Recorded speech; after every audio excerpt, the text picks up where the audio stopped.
સૌ વાલા મિત્રોને મારા જય સિયારામ. હું દુષ્યંત પાઠક શ્રી હનુમાનજી દાદાની અસીમ કૃપાથી એક નવા વિડીયો સાથે આપની સેવામાં હાજર છું. તો વાલા મિત્રો, આજનો ઉપાય આ વિષયની અંદર તારીખ છે 11મી મે 2026 ને વાર છે સોમવાર. વાલા મિત્રો, પંચાંગ કહે છે વૈશાખ મહિનો કૃષ્ણ પક્ષ ચાલી રહ્યો છે. શતભિષા નક્ષત્ર ઇન્દ્ર યોગ છે. કુંભ રાશિનો ચંદ્ર અને મેષ રાશિનો સૂર્ય છે. અશુભ સમયની જો વાત કરીશ તો રાહુકાળ સવારે 7:28 થી 9:06 સુધી છે અને યમઘંટ સવારે 10:45 થી 12:23 સુધી છે. આ બંને અશુભ સમય કહેવાય. અશુભ સમયની અંદર કોઈ પણ પ્રકારનું શુભ કાર્ય અને શુભ યાત્રા ન થાય.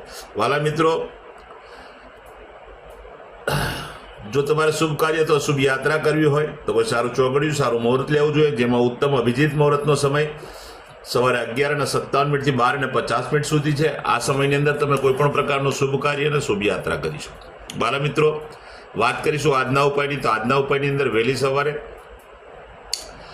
સ્નાન કરવા બેસો તે પહેલા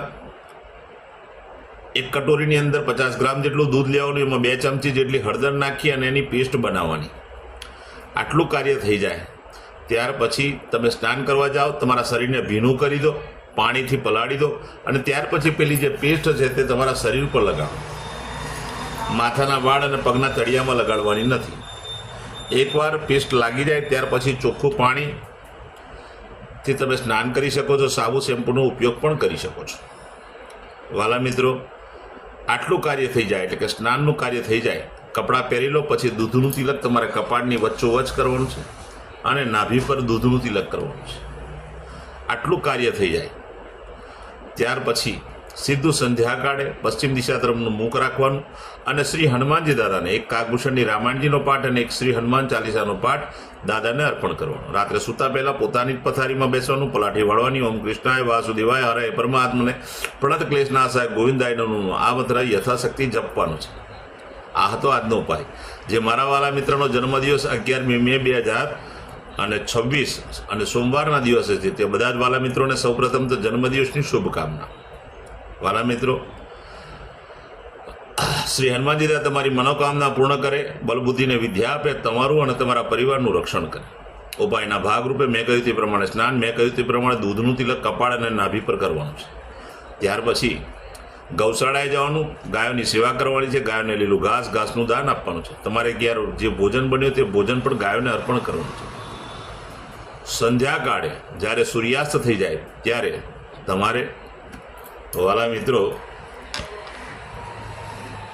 દૂધમાં બનેલી મીઠાઈ અથવા દૂધની કોઈ પણ પ્રોડક્ટ તમે ભેટમાં નાના બાળકોને, જરૂરિયાતમંદ વ્યક્તિઓને, શ્રમિકોને અને વડીલોને આપી શકો. એમાં પણ જો તમે દૂધ પૌવા, ઇલાયચી, ખાંડ નાખી અને જો વહેંચશો તો વધારે ઉત્તમ પરિણામ પ્રાપ્ત થશે. બીજું, કોઈ પણ વિધવા સ્ત્રીને સફેદ વસ્ત્રનું દાન કરશો તો પણ તમને બહુ જ સારું ફળ પ્રાપ્ત થશે. જેમની મેરેજ એનિવર્સરી 11મી મે 2026 સોમવારના દિવસે છે, તેવા બધા જ વાલા મિત્રો ને એક પ્રાર્થના: વહેલી સવારે સ્નાન કરી વડીલોના ચરણ સ્પર્શ કરી આશીર્વાદ મેળવવાના. ત્યાર પછી ગૌશાળાએ ગાયોની સેવા કરવાની, ગાયોને લીલું ઘાસનું દાન આપવાનું. તમારે ત્યાં ભોજન બન્યું તે ભોજન ગાયોને અર્પણ કરવાનું. ત્યાર પછી કોઈ પણ વૃદ્ધાશ્રમમાં, અનાથાશ્રમમાં, વિધવા આશ્રમની અંદર કોઈ પણ જરૂરિયાતમંદ વ્યક્તિને, દેવ મંદિરે શ્રમિકોને અથવા બ્રાહ્મણોને તમે ચોખાનું દાન કરી શકો, દૂધની કોઈ પણ પ્રોડક્ટનું દાન કરી શકો, ઘીનું દાન કરી શકો, ખાંડનું દાન કરી શકો, ગોળનું દાન કરી શકો, શાકભાજીનું દાન કરી શકો. બસ આટલું કરી લો. ભગવાનની કૃપાથી પતિ અને પતિનું આખું વર્ષ ઉત્તમ રીતે પસાર થશે. વાલા મિત્રો, મારા બધા જ વિડીયો યુટ્યુબ પર હોય છે.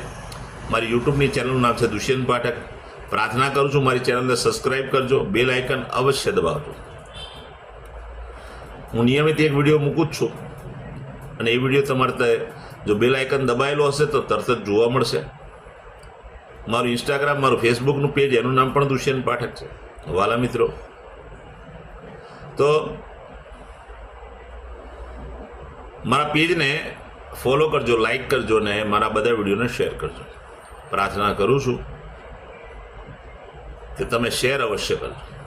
હું નિયમિત એક વાત કહું છું કે મારો વિડીયો એકવાર જોવાથી કે ઉપાય એકવાર કરવાથી કોઈ પરિણામ નહીં મળે. 24 કલાકમાં તો બિલકુલ નહીં મળે. નિયમિત વિડીયો જોશો, નિયમિત ઉપાય કરશો તો તમારા જીવનમાંથી સંઘર્ષ, દુઃખ, પીડા, ચિંતા, ટેન્શન ઓછું થશે. નવા વિડીયોમાં ફરીથી મળીશું. આપ સૌને મારા જય સિયારામ.